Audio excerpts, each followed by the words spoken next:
Heather McDonald is the author of The Diversity Delusion, and she joins us tonight. Heather, thanks very much for coming on. Thank you. So just in the past 24 hours, we've been rethinking this question. We sort of jumped headlong into the mocking of Joe Biden, which was fun, I will say.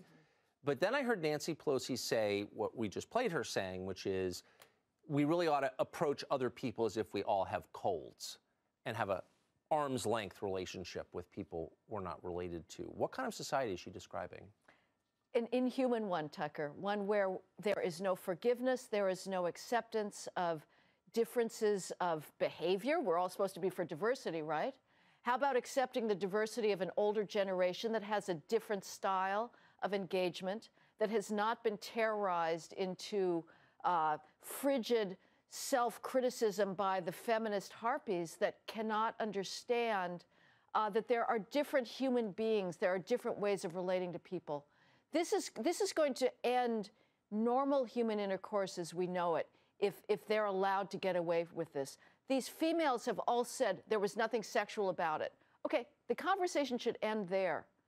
But the new standard now that feminists are setting is they determine by their subjective experience the character of experiences. There's no reasonable person standard. We're certainly not going to accept the male's view that, as Biden said, I had no intention to offend anybody. I was not intending anything sexual.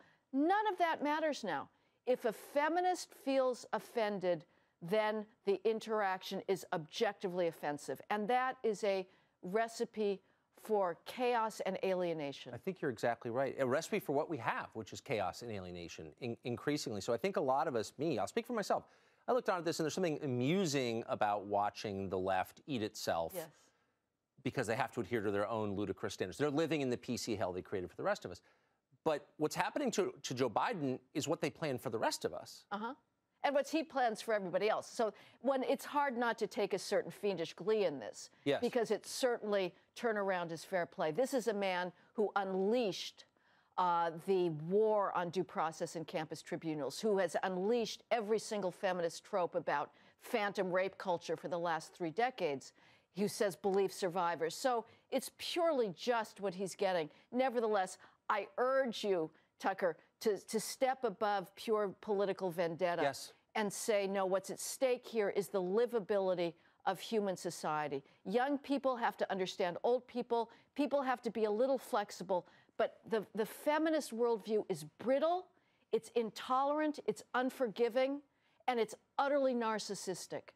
These females are saying, their worldview, their subjective experience should be now the norm for everybody else, regardless of whether it is objectively reasonable what their interpretation is. So what would you say to non-liberals? The temptation is always going to be to engage in exactly the behavior that you criticize in others. In other words, they're destroying politicians. Bernie Sanders apparently or maybe leaked this against Joe Biden. So now conservatives can become every bit as aggrieved. Yes. And use the same style. But that is a trap, I think. Absolutely. You have to realize that precedent and principle matters. And the precedent that you're setting will be used against you. There's always changes of power.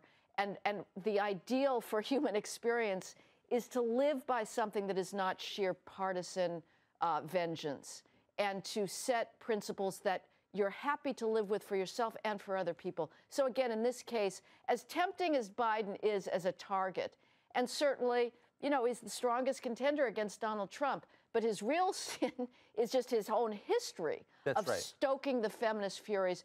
Again, we should not go down that path, because I can guarantee you there's going to be a whole line of Republican politicians who deserve to succeed, who are going to have photos taken of them when they've got an arm around somebody, just simply because they are a physical human being. And I'll tell you the other thing that we can see where this is taking us. Antioch College, which was roundly marked in 1990 for its affirmative consent policy for drunken campus hookups, and said every last grope has to be explicitly agreed to. And everybody said this is crazy. 2 decades later, every college has an affirmative consent. That's exactly now, right. they are applying affirmative consent to platonic touch. Now a daughter objects to her mother hugging her because she didn't get consent.